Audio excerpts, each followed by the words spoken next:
باقی ہیں، رویت پر چاند کی منحصر ہے، اور جیسے ہی چاند ہو جائے گا رمضان کی آمد شروع ہوگی۔ پھر تراویح ہے، روزے ہیں، اذکار ہیں، عبادات ہیں، خیرات ہے، زکوٰۃ ہے، اس کے معمولات ہیں۔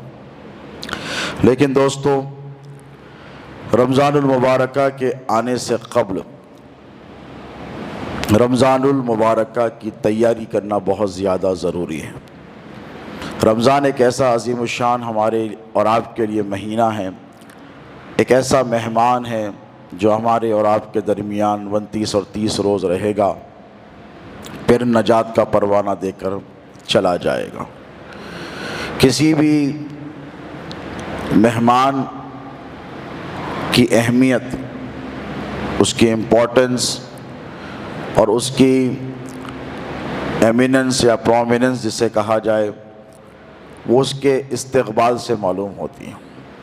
یعنی جتنا بڑا آدمی ہوگا اتنا بڑا استقبال ہوگا۔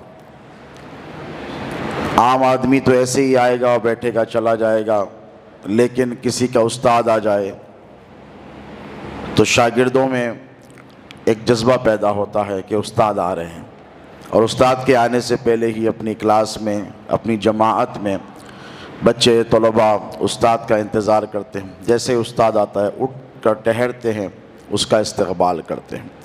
یہ تو طلباء کی بات ہوئی۔ کوئی شیخ طریقت ہے کسی کا، وہ آ رہا ہے تو مریدین سلسلہ کو آپ نے دیکھا کہ استقبال کے لیے بڑے ایکسائٹڈ ہوتے ہیں، آگے بڑھ کر استقبال کرتے ہیں۔ ٹھیک اسی طرح دنیاوی امور میں کوئی ایم ایل اے ہے، ایم پی ہے، اب جس کا جیسا شوق و ذوق ہے، کوئی منسٹر ہے تو اس کا بھی پروٹوکول ہوتا ہے۔ کوئی صدر جمہوریہ، پرائم منسٹر آ جائے تو سڑکیں بلاک ہو جاتی ہیں۔ تو پتہ چلا کہ ہر معاشرے میں، ہر قوم میں استقبال کا ایک کانسیپٹ ہے جسے ہم ویلکم کہتے ہیں۔ ٹھیک اسی طرح ہمارے یہاں رمضان المبارکہ سے بڑا کوئی مہمان نہیں، اس سے بڑا کوئی عظمتوں والا مہینہ نہیں۔ تو ہمارے اور آپ کے نبی پاک علیہ الصلاۃ والسلام بنفس نفیس خود اس ماہ مقدسہ کا استقبال فرمایا کرتے ہیں۔ اور استقبال کیسے کرتے؟ ام المومنین سیدہ عائشہ صدیقہ رضی اللہ تعالی عنہا خود فرماتی ہیں کہ میں نے رمضان کے علاوہ میرے نبی کو شعبان سے زیادہ کسی اور مہینے میں روزے رکھتے نہیں دیکھے۔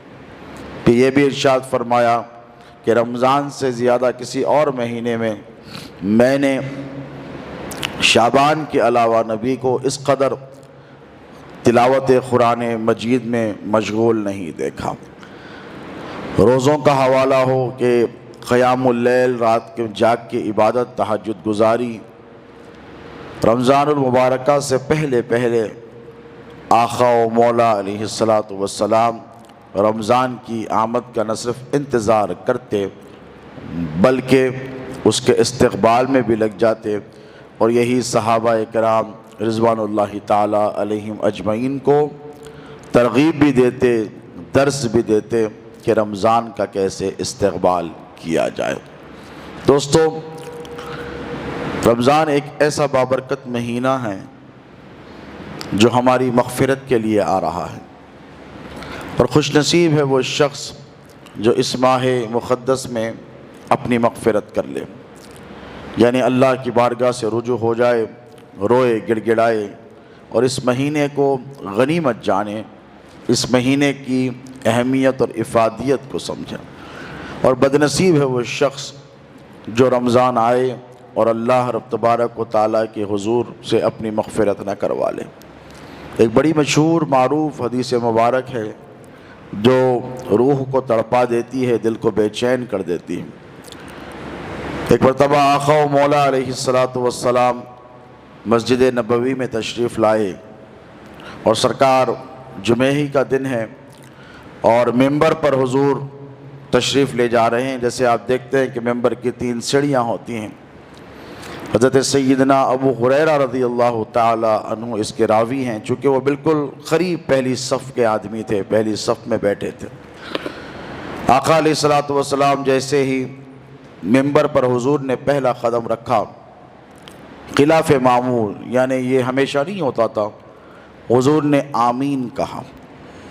پھر دوسری سیڑھی پر قدم رکھا، پھر میرے نبی نے آمین فرمایا۔ پھر تیسری سیڑھی پر قدم رکھا، پھر نبی نے آمین فرمایا۔ خطبہ ارشاد فرمایا، نماز ہوئی۔ اس کے بعد صحابہ نے استفسار کیا، عرض کیا کہ یا رسول اللہ، خلاف معمول ہم نے آپ کو ممبر کی سیڑھیوں پہ چڑھتے ہوئے وقت تینوں سیڑھیوں پر علیحدہ علیحدہ علیحدہ آمین کہتے ہوئے سنا۔ اے اللہ کے رسول، یہ کیا ماجرا تھا؟ آقا و مولا علیہ السلام نے ارشاد فرمایا کہ جب میں مسجد میں داخل ہوا تو میرے ہمراہ مسجد میں جبرائیل امین بھی داخل ہوئے۔ جبرائیل آئے اور بالکل ممبر کے پاس جہاں تم لوگ بیٹھے ہو وہاں بیٹھ گئے، اور جیسے میں نے ممبر کی پہلی سیڑھی پر قدم رکھا تو جبرائیل نے مجھ سے کہا کہ یا رسول اللہ، خاک آلود ہو جائے اس کی ناک۔ عرب میں ایک محاورہ تھا، یعنی ناک یعنی عزت و اکرام، ناک کٹ گئی جیسا کہتے ہیں، عزت چلی گئی، ویسے ہی عرب میں بھی تھا کہ خاک آلود ہو جائے، یعنی خاک میں مل جائے تیری عزت، تیری حرمت، تو تمام خیر سے بھلائیوں سے محروم رہ جائے۔ یہ ایک ایسا فریز تھا جو عرب میں استعمال کیا جاتا ہے۔ اور دوسری روایت میں آیا ہے کہ وہ تمام خیر سے اور اللہ کی رحمتوں سے محروم ہو جائے، یہ بھی جملے آئے ہیں۔ تو جبرائیل نے کہا کہ یا رسول اللہ، خاک آلود ہو جائے اس کی ناک، وہ تمام خیر سے محروم رہ جائے جس نے رمضان المبارکہ کا مہینہ پایا اور اس مہینے میں اس نے اپنے رب سے اپنی مغفرت نہیں کروا لی۔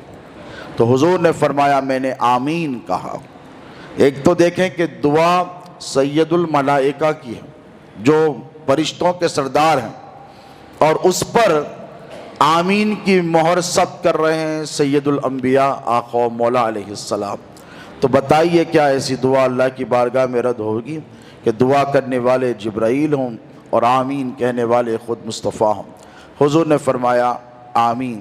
پھر دوسری سیڑھی پر جب چڑھے تو حضور نے پھر آمین کہا، تو اس کے متعلق حضور نے فرمایا کہ مجھ سے جبرائیل نے کہا کہ خاک آلود ہو جائے وہ شخص، اس کی ناک، اور وہ تمام خیر سے محروم رہ جائے جس نے ماں باپ میں سے کسی ایک کو بڑھاپے کی حالت میں پایا۔ توجہ ہے آپ کی، ماں باپ کو دونوں میں سے ایک کو بڑھاپے کی حالت میں پایا یا دونوں کو پایا اور ان کی خدمت نہیں کی، اللہ اسے تمام خیر سے محروم کر دے، اپنی رحمتوں سے دور کر دے۔ تو میرے نبی نے فرمایا میں نے آمین کہا۔ اور تیسری سیڑھی پر میں جب چڑھا تو جبرائیل نے کہا کہ یا رسول اللہ، خاک آلود ہو جائے اس کی ناک، وہ شخص خیر سے محروم رہ جائے جس کے سامنے آپ کا نام لیا جائے اور وہ آپ پر درود نہ پڑھے۔ تو حضور نے کہا میں نے آمین کہا۔ تو تین چیزیں اس حدیث مبارکہ سے آپ کو ہم کو معلوم ہوئی ہیں۔ ایک تو یہ کہ رمضان کا مہینہ آنے پر مغفرت کے لیے ہمیں جد و جہد کرنی چاہیے۔ رمضان کا مہینہ صرف رمضان کے روزے یا فاقے رہ کر گزار دینے کا نام نہیں ہے۔ رمضان کا مہینہ اس شخص کے لیے کامیابی کا مہینہ ہے جو اپنے گناہوں سے توبہ کرے، استغفار کرے، انابت اللہ کرے، یعنی رجوع اللہ کرے، اپنے سارے اعمال کا محاسبہ کرے، ان کا تجزیہ کرے، اس کو انالائز کرے، اور اس کے بعد اپنے آپ کو سراپا خطاکار، گناہگار، مجرم بنا کر اللہ کی بارگاہ میں خود کو پیش کر کر ٹھہر جائے اور رمضان کے اول دن سے یہ کہے کہ مولا مجھ سے غلطیاں ہوئی ہیں، میں مجرم ہوں، مجھ سے جرائم ہوئے ہیں، نافرمانیاں ہوئی ہیں، خطائیں ہوئی ہیں، سال تمام کا اکاؤنٹ اگر آپ اور ہم کلیئر کروانا چاہتے ہیں تو یہ تیاری اور عزم مصمم کے ساتھ اللہ کی بارگاہ میں ٹھہر کر رجوع کریں، چند قطرات آنسوؤں کی اس کی بارگاہ میں بہائیں۔ دیکھیں یہاں پر آنسو بھی اس لیے ضروری ہے کہ ایک حدیث میں تو یہاں تک بھی آیا ہے کہ اگر تم کو اللہ کی بارگاہ سے توبہ و استغفار کرنی ہے، مغفرت اور بخشش حاصل کرنی ہے، تو حضور نے فرمایا کہ چند قطرے آنسوؤں کے بہا دو، کیونکہ اللہ کو روتی ہوئی آنکھیں بہت پسند ہیں۔ ایک صحابی بیٹھے تھے، ان کا مزاج تھوڑا مختلف تھا۔ عمومی طور پر آپ نے دیکھا ہوگا کہ بعض لوگوں کو رونا نہیں آتا، آسانی سے وہ رو نہیں پاتے، آنسو نہیں نکلتے، ضبط کر لیتے ہیں۔ تو کہنے لگے یا رسول اللہ اگر کسی کو رونا نہ آئے اور آنسو نہ بہے تو حضور مسکرائے، حضور ان کی کیفیت جانتے تھے۔ حضور نے کہا اگر رونا نہیں آتا تو کیا ہوا، کم سے کم رونے کی ایکٹنگ کر لیں، یعنی رونے کی شکل بنا لے۔ دیکھیں رونا نہیں آتا ہے، آپ کو کوئی حرکت، آپ کو کیفیت نہیں ہے، اس کا اظہار کر رہے ہیں تو یہ جھوٹ ہوگا۔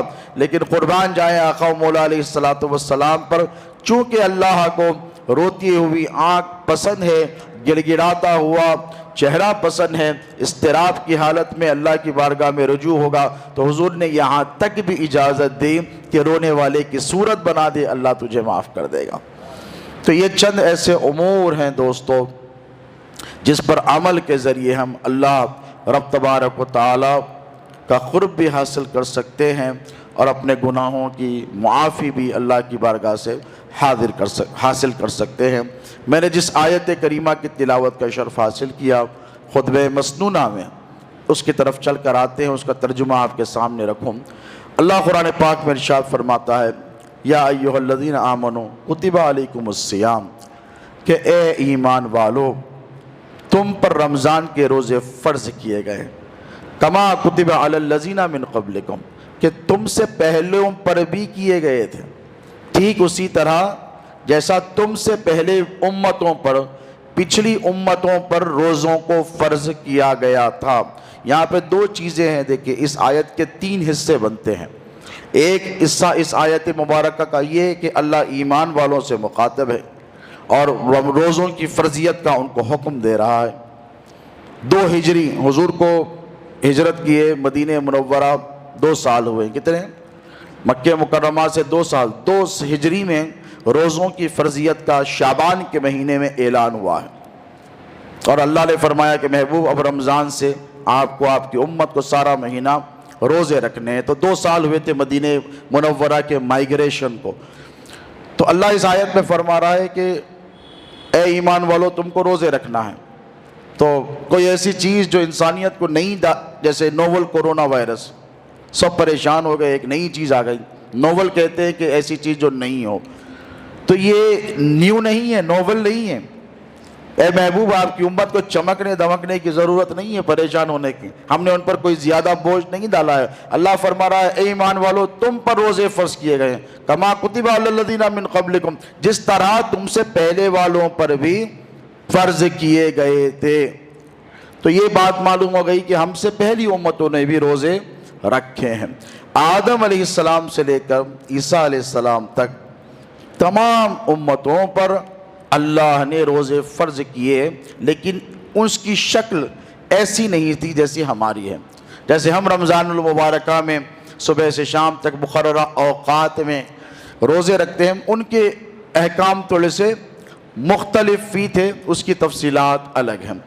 اس کے بعد اللہ فرما رہا ہے کیوں کیے گئے، یعنی کوئی کام بغیر کسی مقصد یہ کانسیپٹ کے اسلام نے پیش نہیں کیا ہے۔ اللہ فرما رہا ہے لعلکم تتقون، اس لیے تم پر فرض کیے گئے ہیں کہ تم تقوی اختیار کرو، تم متقی بن جاؤ، تم نیک بن جاؤ۔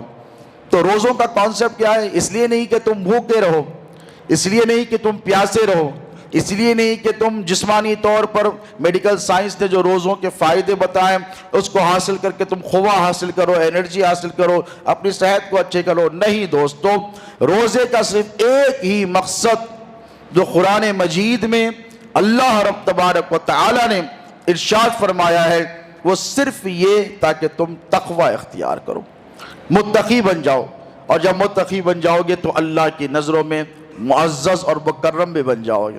قرآن پاک کی ایک آیت میں اللہ فرماتا ہے ان اکرمکم عند اللہ اتقاکم، کہ تم میں مکرم اللہ کی نگاہوں میں وہی ہے جو صاحب تقوی ہے۔ کیا ہے؟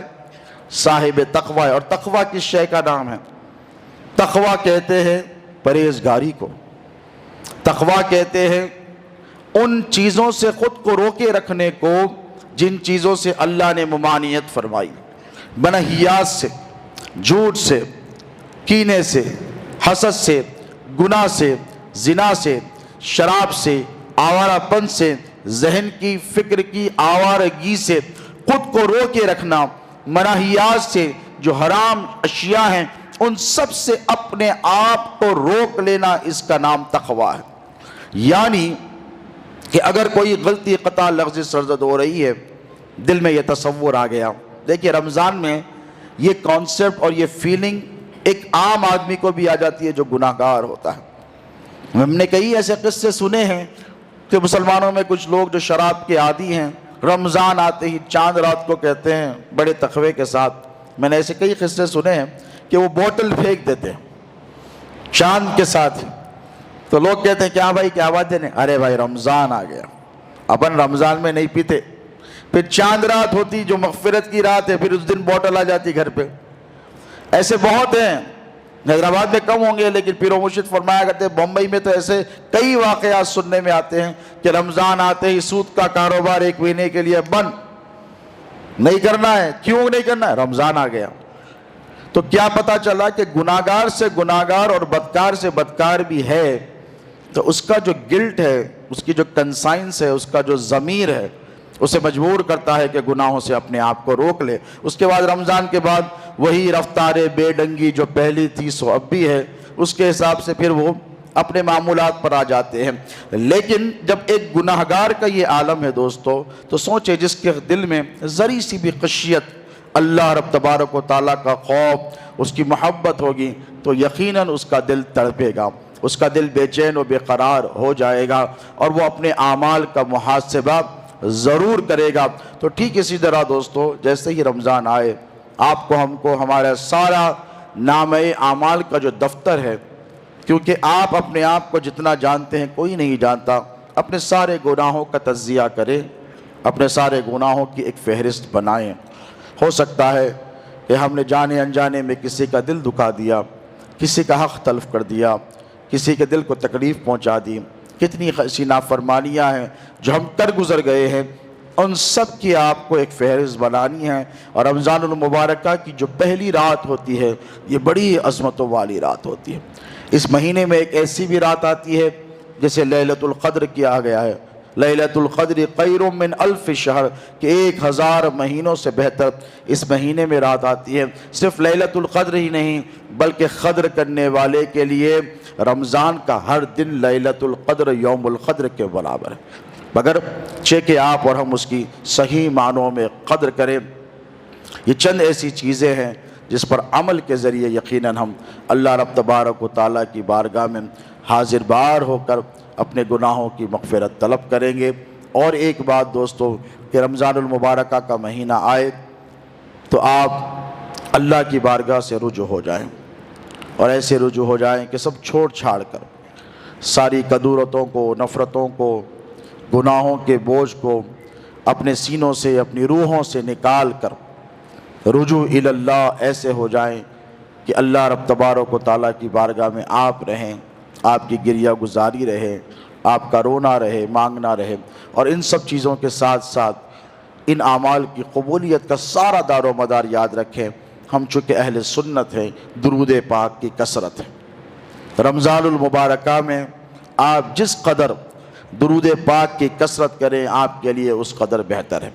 امیر المومنین سیدنا عمر فاروق رضی اللہ تعالی عنہ فرماتے ہیں، کیونکہ رمضان میں اعمال کو اٹھایا جاتا ہے آسمانوں کی طرف اجابت کے لیے، قبولیت کے لیے، اور اس میں اجر بہت زیادہ بڑھا دیا جاتا ہے۔ حضور پاک علیہ الصلوۃ والسلام شعبان کا مہینہ آتا تو صحابہ کو بلا کے درس دیتے۔ صحیح بخاری صحیحین کی حدیث ہے، فرماتے اے لوگو ادھر آؤ ادھر آؤ ادھر آؤ، سب صحابہ جمع ہو جاتے۔ اس کے بعد فرماتے پتہ ہے تم کو کون سا مہینہ آنے والا ہے؟ استفہامیہ طور پر حضور سوال کرتے، صحابہ کرتے یا رسول اللہ آپ بتائیے کون سا مہینہ آنے والا ہے؟ تو کہتے اے لوگو تم پر رمضان کا مہینہ ان قریب سایہ فگن ہونے والا ہے۔ حالانکہ صحابہ جانتے ہیں رمضان کا مہینہ آنے والا ہے۔